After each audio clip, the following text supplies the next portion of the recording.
Hello students and welcome back to my channel math solutions with Rose ma'am. और आज की class में हम जो हमारी वीडियो है ये DOE की तरफ से दिया गया क्लास 9th का मैथ्स का एनुअल प्रैक्टिस पेपर हम डिस्कस कर रहे हैं। ऑलरेडी पार्ट 1 और पार्ट 2 की मैं वीडियो अपलोड कर चुकी हूँ। आज की वीडियो जो है वो हमारी पार्ट 3 वीडियो है, जिसमें हम सेक्शन C जो है उसको डिस्कस करेंगे। उसके ऊपर ये वीडियो बनाई है। तो बेटे आप ना सेक्शन सेक्शन B लिख दिया मैंने यहाँ पर, ये सेक्शन C हो जाएगा। ठीक है। सेक्शन A और सेक्शन B की जो वीडियो है वो मैंने ऑलरेडी अपलोड कर रखी है, तो आप मेरे चैनल पे उसको जो है वो देख सकते हैं। इसका लिंक भी मैं आपको अपने डिस्क्रिप्शन बॉक्स में दे दूँगी। और आज की वीडियो पार्ट 3 पर है, पार्ट 3 है सेक्शन C। तो चलिए हम आगे के जो क्वेश्चंस हैं, क्वेश्चन नंबर 26 से लेकर के स्टार्ट है, हम वो कर लेते हैं। चलिए स्टार्ट करते हैं आज की हमारी वीडियो। उससे पहले आप सभी से रिक्वेस्ट है, जिन बच्चों ने चैनल सब्सक्राइब नहीं किया है या फिर आप मेरे चैनल पे न्यू हैं, तो प्लीज़ चैनल को सब्सक्राइब कर दीजिए और बेल आइकन को प्रेस कर दीजिए। अब स्टार्ट कर लेते हैं बेटा हमारा सेक्शन C। सेक्शन C में जो है वो 6 प्रश्न हैं टोटल, और हर प्रश्न 3 नंबर का है। पहला प्रश्न देखेंगे हम 26। If 3x minus 4 is a factor of the polynomial. ये पॉलिनोमियल आपको दिया हुआ है, k की वैल्यू आपको फाइंड आउट करनी है। ठीक है, यानी ये हो गया आपका बहुपद, और इसका गुणनखंड, ये गुणनखंड है, ये बहुपद दे रखा है, और k का मान निकालना है। तो चलिए इस क्वेश्चन को अब ध्यान से देख लीजिए। और 2x³ minus 11x² plus kx minus 20 है, तो इसको हम सॉल्व कर लेते हैं। ठीक है, तो अब इसको सॉल्व करने के लिए देखिए, यहाँ तो इतनी स्पेस है नहीं, लेकिन एक जगह यहाँ पर बीच में मेरी थोड़ी सी स्पेस है, तो यहाँ पर मैं इसको सॉल्व करके आपको क्वेश्चन को दिखाती हूँ। तो बेटे जो आपका पॉलिनोमियल है वो है px is equal to 2x³ minus 11x² plus kx minus 20। और जो आपको गुणनखंड की है, फैक्टर की बात करी है, वो है 3x माइनस 4। तो इसको आप 0 रख दीजिए, तो ये हो जाएगा अब 3x इज इक्वल टू 4, और x की वैल्यू आ जाएगी 4/3। यानी इस px में x की जगह आपको 4/3 रखना है। Cube minus 11 4/3 square plus k 4/3 minus 20। ठीक है, अब 2 की जगह 2, 4 का क्यूब करोगे 64/27 आएगा।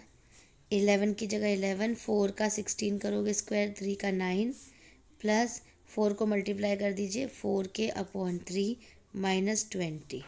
ठीक है, इज इक्वल टू 0 लेकर के चल दीजिए।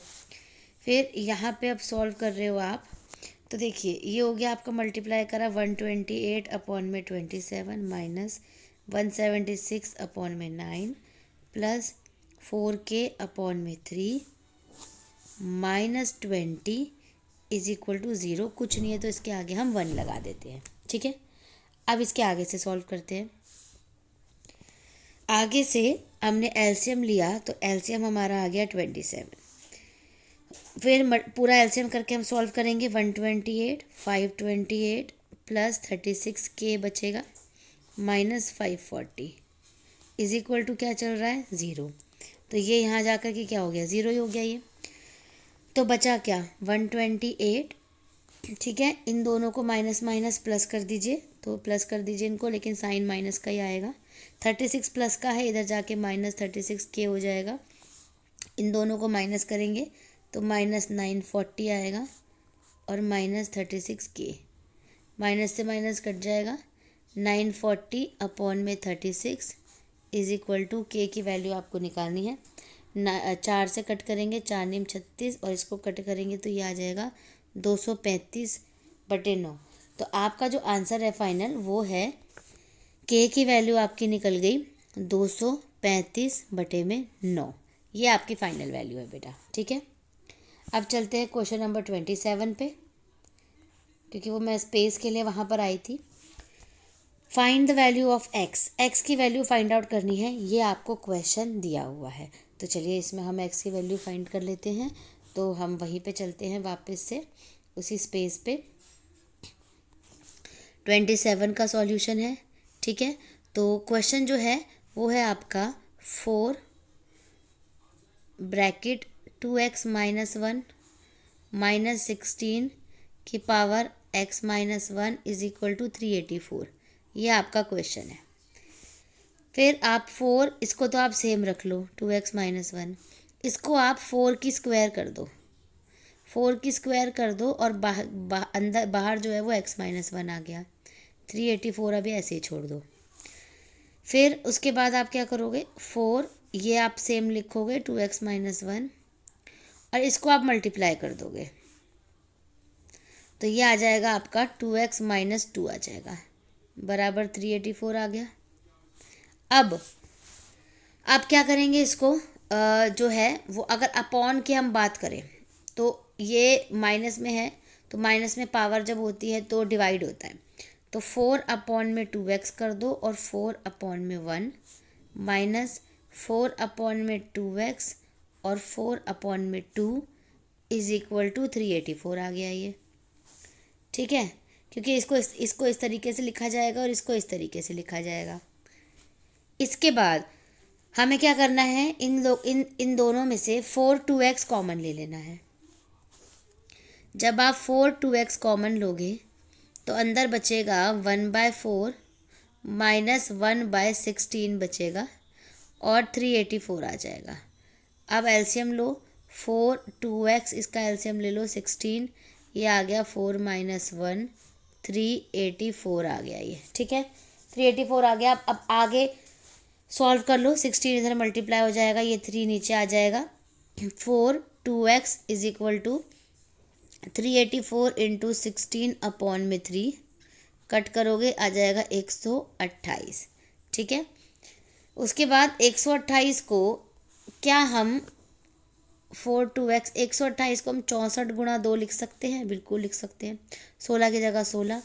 अब 4 की पावर 2x, 64 क्या हो सकता है, 4 की पावर 3 हो सकता है। 2 को हम 4 की पावर हाफ कर सकते हैं, उसका मतलब 2 होता है बेटे, और इसको हम 4 की पावर 2 कर सकते हैं, 4 स्क्वायर। अब सब में देखो, ये हो गया 4 2x और इधर सब में 4 कॉमन है, तो 4 और पावर सबकी प्लस हो जाएगी 3 प्लस हाफ प्लस 2। जब पावर प्लस करी, सॉल्व करा, तो 4 2x इज इक्वल टू 4 की पावर हाफ आ जाएगा, 4 से 4 कट जाएगा, तो आपके पास आया 2x is equal to half नहीं है, ये 11 है, सॉरी 11 है बेटे, 11 अपॉन में 2 और x की वैल्यू जो है वो 11 अपॉन में 2 2 ज़ा 4 आ जाएगी, तो x की वैल्यू आपकी निकल गई 11 अपॉन में 4। ठीक है, ये क्वेश्चन डन। इसके बाद 27 में ही हम सेकंड वाला पार्ट करेंगे, ये वाला। ठीक है, इसमें जो है वो x की वैल्यू फाइंड आउट करनी है, तो इसको मैं थोड़ा सा यहीं पे करके दिखा देती हूँ। ये लिखा हुआ है ना 25, और तो इसको हम 5 की पावर कर दो, 5 की पावर 2 और ब्रैकेट में 2x - 3 इज इक्वल टू 5 की पावर 2x + 3 हो गया। अब मल्टीप्लाई कर दो इसको इससे, तो ये हो जाएगा 5। अच्छा, अब अगर लेकिन 5 कॉमन हो गया तो हम 5 को कट भी कर सकते बेटे, कट कर दो इसको, तो यहाँ पे आ गया 2x - 3 और यहाँ आ गया 2x + 3। सॉल्व करो, 2 2 ज़ा 4x माइनस 2 3 ज़ा 6, 2x + 3, ये हो गया 4x - 2x is equal to 3 + 6 हो गया, 4x में से 2x गया 2x और ये हो गया 9, तो x की वैल्यू जो है वो आपकी निकल गई 9 अपॉन में 2। तो ये क्वेश्चन सॉल्व हो गया। अब आते हैं हम क्वेश्चन नंबर 28 में। In figure triangle PQR, angle PQR ये वाला एंगल और PRQ ये वाला एंगल इक्वल है। प्रूव करना है आपको कि ये वाला एंगल PQS और ये वाला एंगल, ये भी प्रूफ है आपको, ये जो है वो प्रूफ करना है। तो चलिए इसको सॉल्व कर लेते हैं, यहीं पे सॉल्व कर लेते हैं, काफ़ी स्पेस है, तो सॉल्यूशन लिखते हैं इसका 28 का। ठीक है, तो हम क्या करते हैं, अंदर वाले को ना बेटा आप x मान लो, यानी एंगल PQR को आप x मान लो, और जो PRQ है इसको भी x मान लो, क्योंकि दोनों इक्वल है ना, तो PRQ को भी आपने x मान लिया। क्यों? क्योंकि दोनों जो है वो इक्वल है। अब जब आप PQS प्लस एंगल PQR करोगे, यानी ये पूरा वाला एंगल प्लस करोगे, तो ये 180 डिग्री का बनेगा, लीनियर पेयर बनेगा। ठीक है, रैखिक युग्म या लीनियर पेयर लिख सकते हो। तो पी क्यू एस की वैल्यू क्या निकल जाएगी यहाँ से, 180 माइनस ये एक्स है ना, तो 180 माइनस एक्स निकल गई।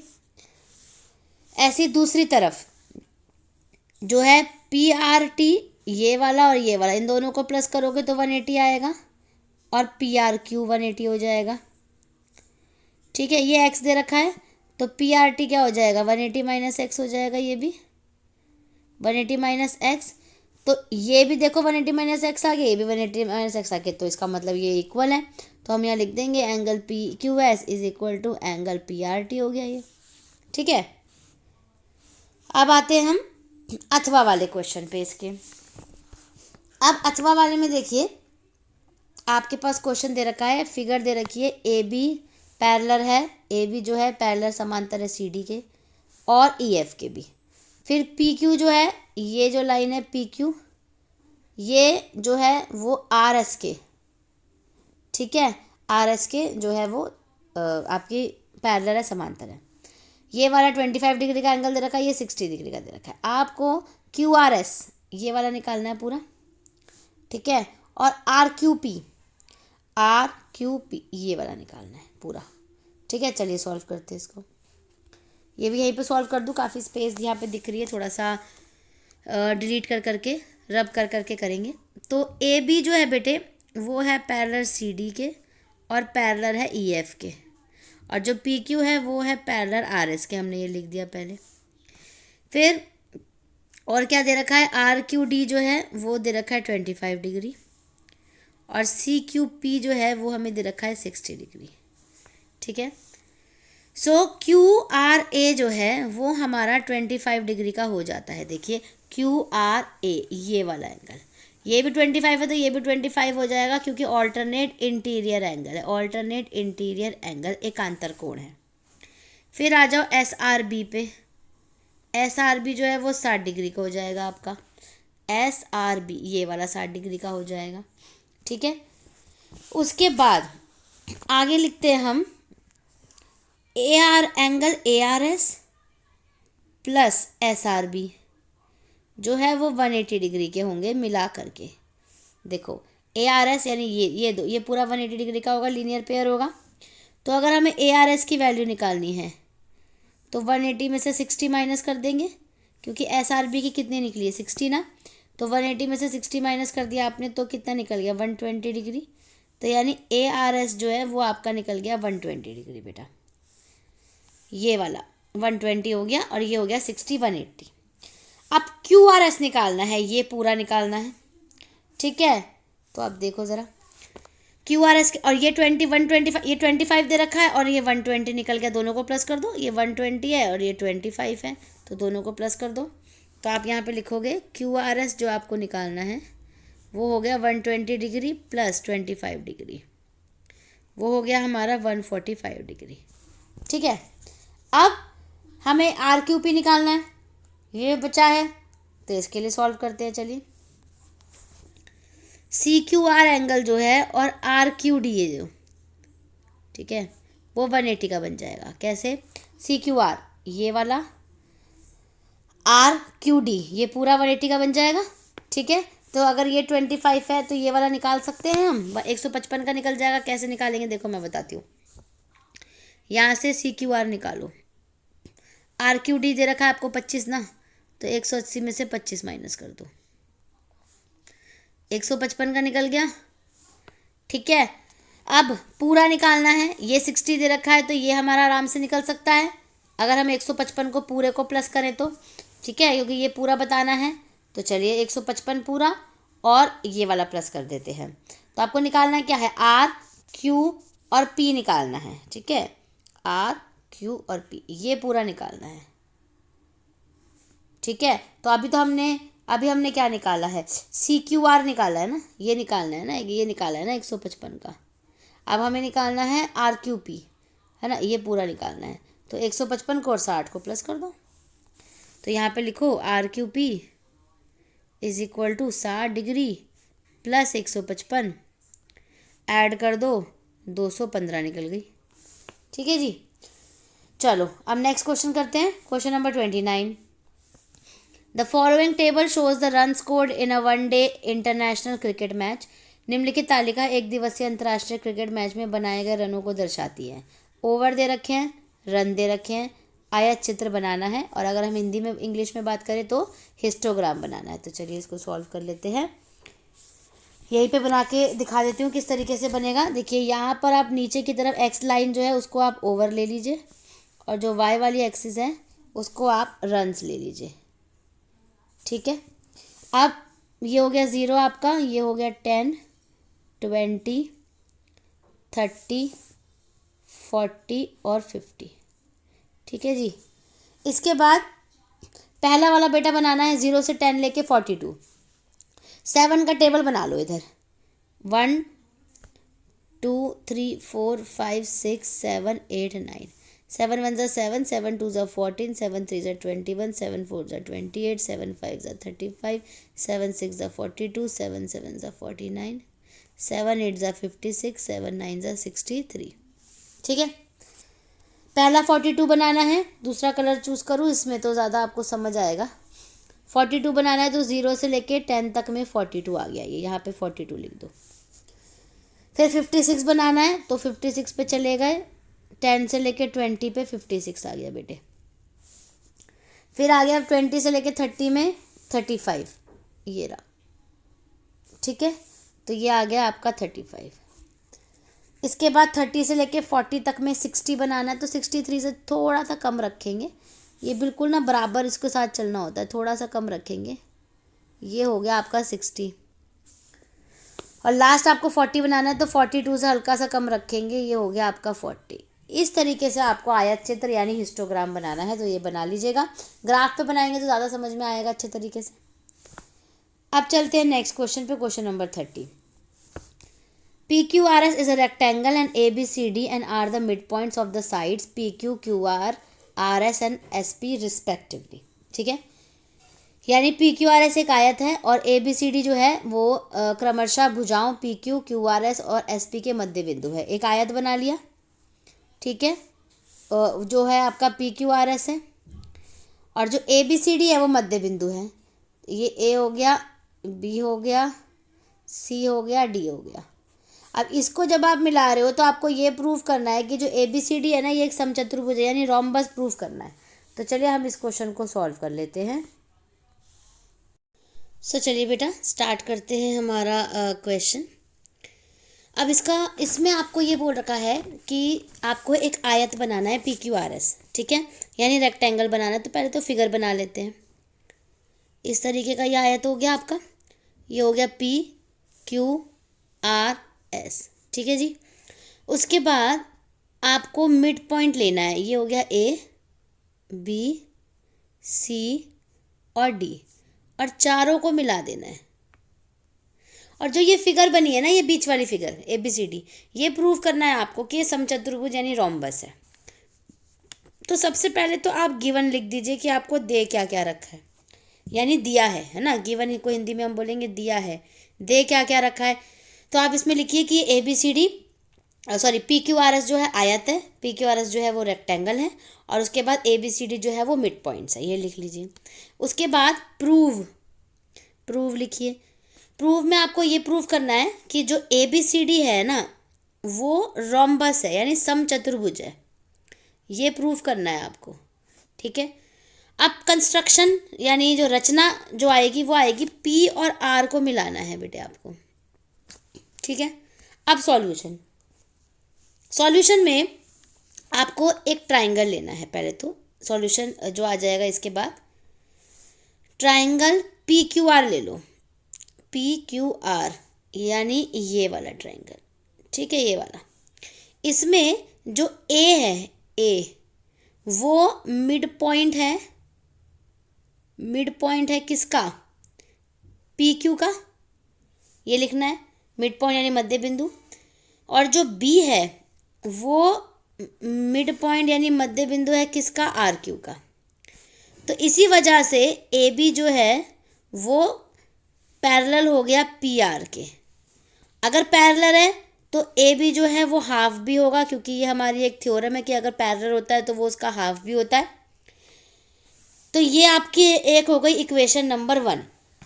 ठीक है, अब दूसरी इक्वेशन करेंगे तो उसमें ट्राइंगल पी एस आर ले लो। तो एक बार दोबारा से फिगर बना देती हूँ, क्योंकि फिगर बार बार ना डिलीट हो जाएगी, पर कोई बात नहीं, हम दोबारा से इसको बना करके समझ लेंगे, ज़्यादा टाइम नहीं लगता है इसको बनाने में। ए बी, सॉरी यहाँ पे सी हो गया, डी हो गया, इसको मिला दिया, ठीक है। अब ट्राइंगल पी एस आर ले लो, है ना, ऊपर वाला ले लो, ये वाला, ठीक है। इसमें डी जो है वो मिड पॉइंट हो गया किसका, एस पी का, और या मध्य बिंदु, और जो सी है वो मिड पॉइंट हो गया यानी मध्य बिंदु हो गया किसका, एस आर का। सो डी सी जो है वो पैरेलल हो गई पी आर के, और डी सी जो है वो हाफ ऑफ पी आर भी हो गई। ये आ गई आपकी इक्वेशन नंबर 2। अब जब आप इक्वेशन नंबर 1 और 2 को करेंगे तो आप लिख दीजिए फ्रॉम की जगह मैंने फॉर्म कर दिया, फ्रॉम 1 एंड 2, 1 एंड 2 से ए बी मिल जाएगा आपको पैरेलल डी सी के, और ए बी जो है वो डी सी के इक्वल भी हो गया। तो इसलिए प्रूफ हो गया कि जो ए बी सी डी है वो आपका पैरेललोग्राम है, ठीक है, समांतर चतुर्भुज है। अब आते हैं दो ट्राइंगल पे, तो दोबारा से एक बार फिगर बनाएंगे, तभी आपको ट्राइंगल समझ आ पाएगा, ठीक है। तो ये हो गया आपका पी क्यू आर एस, और ए बी सी डी, ठीक है। अब दो ट्राइंगल ले लो, क्योंकि आपको रोम्बस प्रूफ करना है यानी समचतुर्भुज प्रूफ करना है। पी ए डी ले लो, ये वाला ले लो, ये वाला ट्राइंगल जो मैं कलर कर रही हूँ ना, ये वाला और ये वाला ले लो।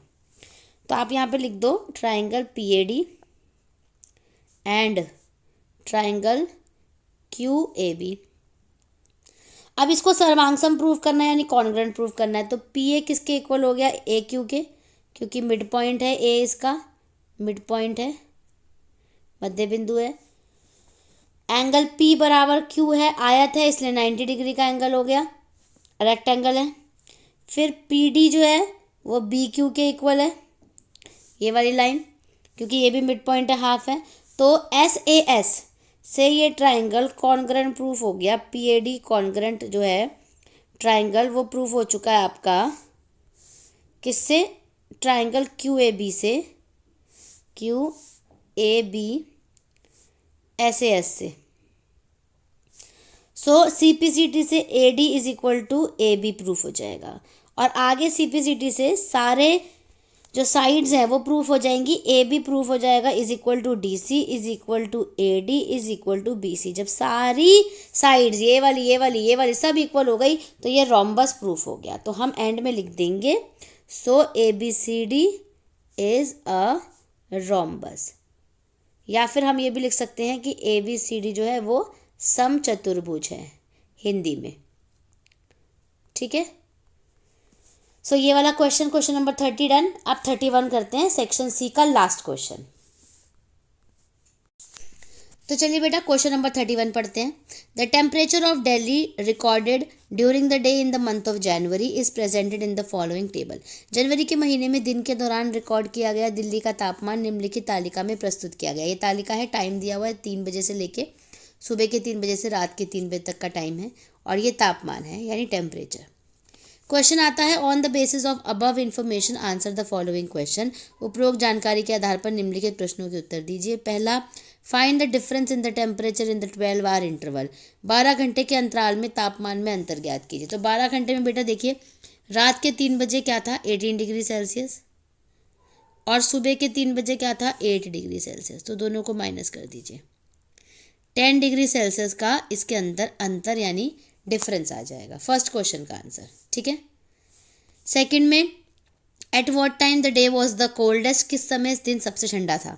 सबसे कम टेम्परेचर जो है वो सबसे ज़्यादा ठंडा टाइम माना जाता है, तो 7 सबसे कम है, तो एट 6 AM, 6 AM सबसे ठंडा था, बहुत ठंड थी। Question number 3, how did the temperature vary from 3 AM to 6 AM। प्रातः 3 बजे से प्रातः 6 बजे तक तापमान में किस तरह परिवर्तन हुआ।